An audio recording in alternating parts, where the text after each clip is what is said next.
السلام عليكم ورحمة الله وبركاته. أسعد الله صباح الجميع بالخير والعافية إن شاء الله. جزء من الوصاة، بعض وصاتي قدها عند ملك الملوك وريثي الله الذي لا غيره ولا سواه. والجزء الثاني عند حمد بن عاتق ولدي الخادم حقي. وين دفنوني وين بشرح الآن. أن مت بسيف الظالم عبد الملك بن بدر الدين الحوثي حامي الزناه وشريككم في حكم اليمن باسم الدين وباسم أهل البيت، وأهل البيت أطهر منه وأشرف منه وأبرع منه. هو مسيرته الشيطانية هذا متسلطة على الناس، وطيرت الصالحين من المساجد من بيوت الله، وولت أهل الصرخة وأهل الضلال وأهل البدع. فيستلم جثة الإمام محمد حفظه الله، إمام جامع قطران صديقي الإمام محمد الشيخ محمد، ويغسلني في بيت الله العتيق. بيت الله العتيق ذي بنى عفاش الديوث، وأنا صاحب الدولة والملكية. الدولة باسمي، والأرض ملكي بموجب الوثائق. وعفاش عليها إيجارات معسكرات، المتر $1,000,000. معسكرات القتل ما حمت أراضنا ولا حمت شرفنا معسكراته. وسيت على كل معسكر $1,000,000 المتر، ما عدا الرئاسة، ما عدا اللي صاحب المملكة. وشليت الجامع بقطع من شقها وديته لله هديه، وسميته بيت الله العتيق لأهل اليمن. ذي يبو الدين على الصراط المستقيم، على دين أهل الدعوة الوهابية، دين أبائي وأجدادي، ما هو دين عبد الملك المجوسي هو أصحابه. ويغسلني هناك ويكفني الشيخ محمد ومن معه من الصالحين، ويستلم جثتي هو وآل أبو طهيف وآل سواده وآل عياش ومن معهم من الصالحين، لا طاهري ولا غيره ولا غيره يستلم جثتي ولا يقربها، ولا مجوسي لا يقربها. ويشلوها ويدفنوني في مكة.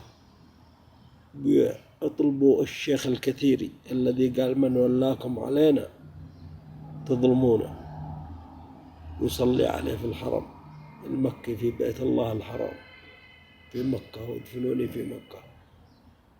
ولا يقدر لا ابن سعود ولا كلب ابن سعود ولا أحد من كلاب ابن سعود يتعرض طريقكم.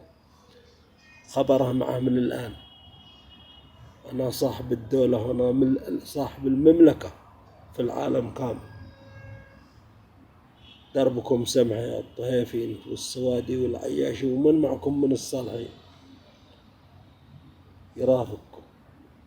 أنتم المسؤولين عن جثتي، أنتم والشيخ محمد والكثيري، حتى تدفن في مكة.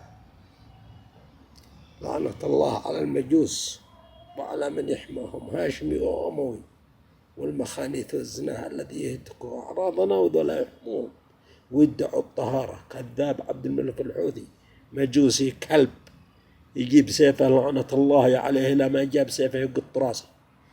إذا كان رجل دين ويخاف الله يجي يقطع راسي. هو عارف سجني وأنه ما بين جولة عمران والطلعة، ما بين محطة أبو مسكة ووكالة مرسيدس في ورشة أبو عساف. يسأل وين سجن ملك الملوك ويجي يقطبها، ومن نفسي بيده نحنيه له. وهو الله الذي قربها، ما هو عبد الملك. أما المجوسي ما أقدر يقطب شيء. وأسأل الله أن يتلطخ دمه لما ياوي دمي في كساه، لما يصل عند عياله يدفنوا في وجهه، زوجته وأطفاله يقول أنت مجرم وظالم. يكرهوه ويكره أهل القريب والبعيد. هذه تستر على من يهتكوا أعراضنا ويحميهم داخل صنعاء. هو يا حزب عفاش، حزب الدياثة. هذا هو صاتي. واسأل الله أسأل الله باسمه الأعظم في هذا اليوم أن يتقبلها مني.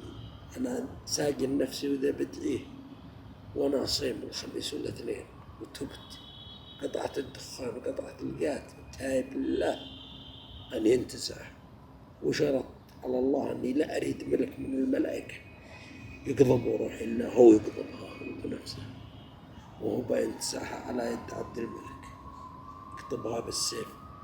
عبد الملك وربنا انتزعها، واللعنة على عبد الملك هو ومسيرته الشيطانية، مسيرة القذارة والخساسة والخنا والدنا. هو حزب عفاش، حزب السكار والمخانيث والزنا والمجرارة على أعراض الناس وعلى شرفه، زقلها من راس جبل.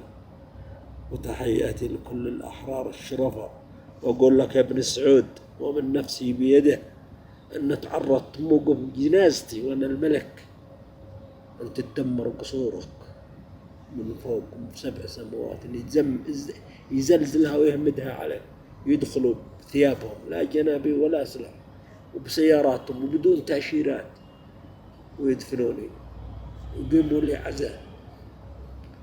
اقلبوا وجهكم لعنكم الله بالمسؤولين على خنا ودنا مملكة الطاهرية النجسة، وناظر الطاهرة المملكة الطاهرة الجنة، مملكته هناك هذا نجسته. الله عجل بها يا رب، أسألك باسمك العظيم